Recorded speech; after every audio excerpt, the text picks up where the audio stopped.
Now at 6, this is Fox 61, Connecticut's news station. Your Honor, may we enter a not guilty plea and make a jury? You heard it right there. The Waterbury stepmother, accused of holding her stepson captive for more than 20 years, pleaded not guilty today in court. Thank you for joining us for the Fox 61 News at 6 o'clock. I'm Angelo Bavaro. And I'm Bridget Bjorla. Glad you're with us tonight. Because Kimberly Sullivan is out on bond in between court appearances, the state pushed for additional release conditions. Fox 61's Jamel Johnson is in Waterbury with what a judge decided today. Kimberly Sullivan pleaded not guilty in court, but she faces another battle: maintain her freedom during her release or be forced to comply with the state's request of GPS monitoring or house arrest. Your Honor, may we enter a not guilty plea and make a jury election today? Kimberly Sullivan, the woman accused of holding her now 32-year-old stepson captive for more than 20 years, continues to maintain her innocence. This was Sullivan's second court appearance this week. You know what you did! On Wednesday, the state filed a motion to impose house arrest or GPS monitoring during her release. I introduced myself to the victim, explained who I was. His first question in this sphere is, why is she out walking around when I was locked up in a room for 20 years? Tracy Valloran, the son's biological mother, says she feels the same way. She should be in prison just like she kept my son. It's disgusting that everybody that was in that household is in prison in solitary confinement, and they could be fed 2 cups of water a day. The prosecution tried to strengthen their argument by bringing up additional witnesses they say have come forward, like Sullivan's friend of 21 years. In the 21 years she's known this defendant, she's never spoken of a stepson. She was shocked to learn she had a stepson, and that friend was never allowed in this house. Sullivan's attorney, Jonas Koloidis, pushed back on the state's motion. He says Sullivan already follows the current release conditions and shows a willingness to appear in court. I believe they would have a direct and significant impact on her right to a fair trial, and it is one that will impact and bear directly on the presumption of innocence, which is something that is crucial in this case, because nobody has afforded her that. We asked attorney Koloidis about his thoughts on the additional witnesses. It means nothing. There's going to be plenty of people that are going to come out of the woodwork and have all these horrible things to say about my client.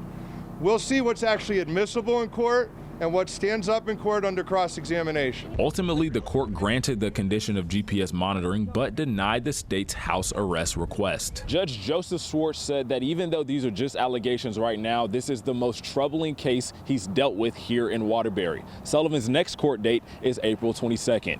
In Waterbury, Jamel Johnson, Fox 61. Jamel, thank you. The Connecticut Department of Children and Families says it dug into the archived closed records and found the documents related to this case.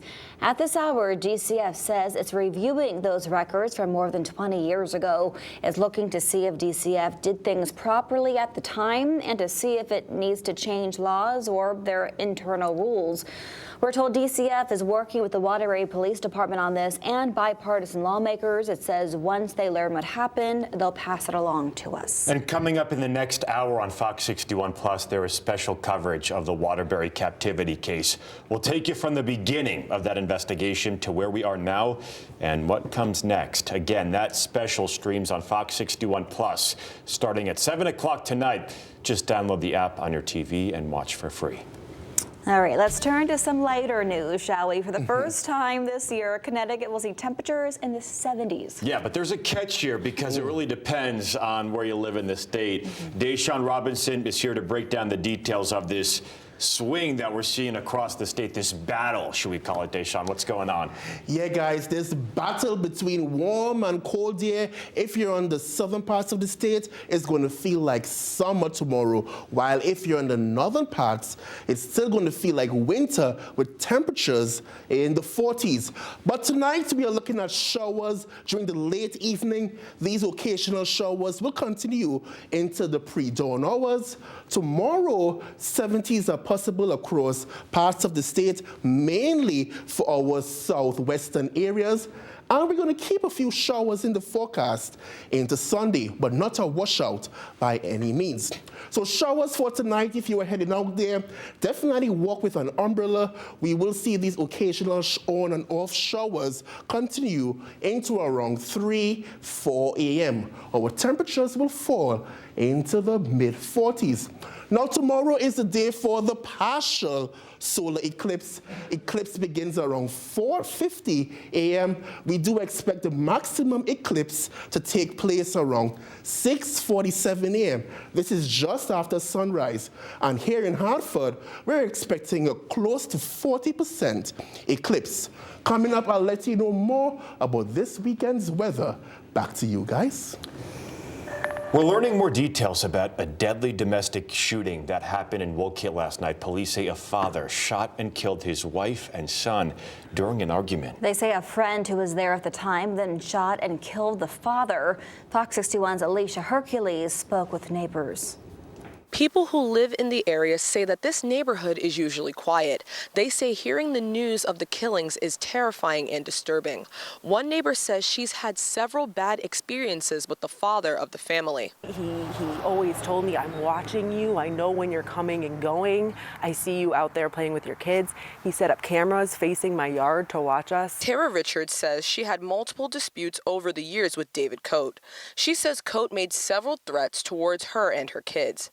She says the police responded to some of these incidents. I always said to my family, if anything, if I ever go missing, it's this guy. He's off. There's something not right. Police say Coate shot and killed his wife Michelle and son David Coate Jr. during an argument at their home on Bound Line Road. Richards says she never met the son, but had several positive experiences with Michelle. The wife was sweet. She was nice, and she came over when I had babies, and she was nice. It's really sad.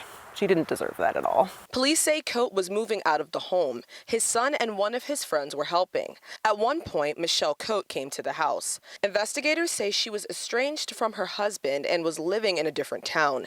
At one point, they say the parents got into an argument, and Coate Jr. and his friend tried to break it up. That's when police say Coate shot his wife and son. Investigators say the son's friend pulled his own gun and shot Coate, then called 911.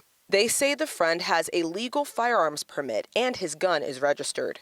Alan Kaviska, who has lived in the neighborhood for more than 30 years, says he is still in shock after learning of the killings. I can't believe it. Right up the street. I mean, I can just literally look at it. And we did. We watched it all night.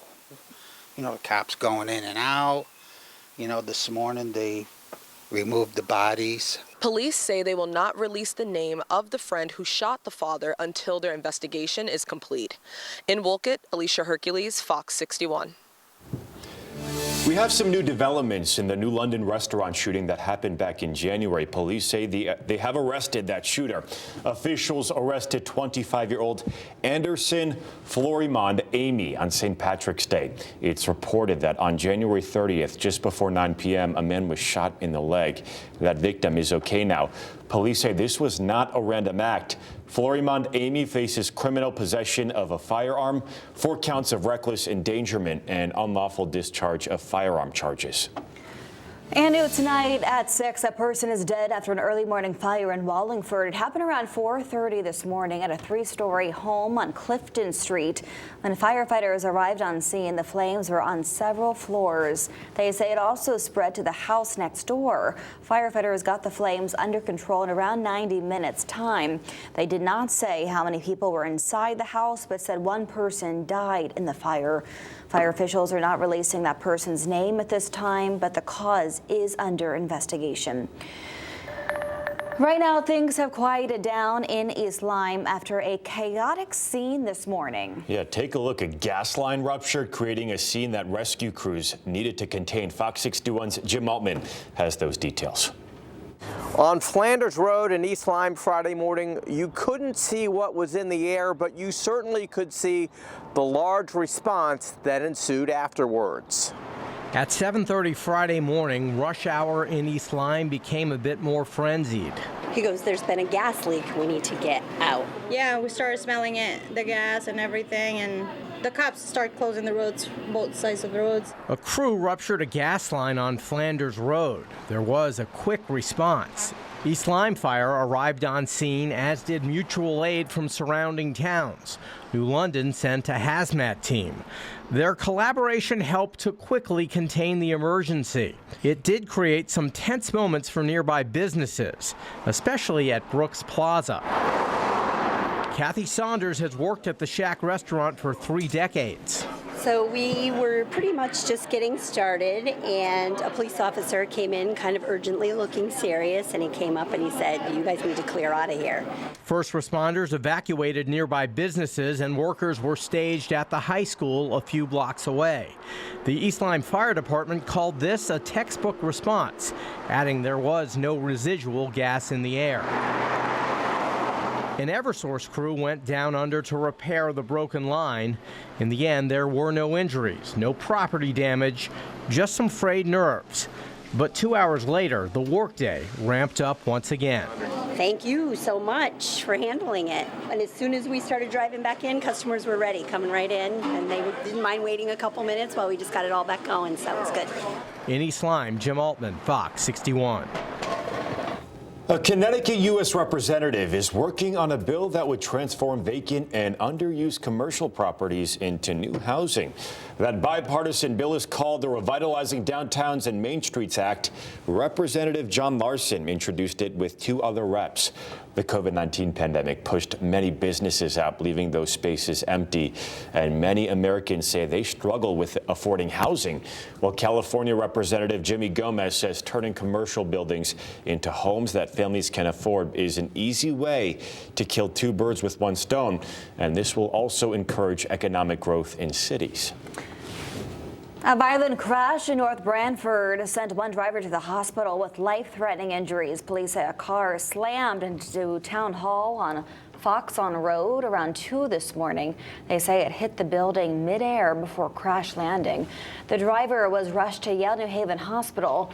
The Town Hall building had minor damage but remains open tonight.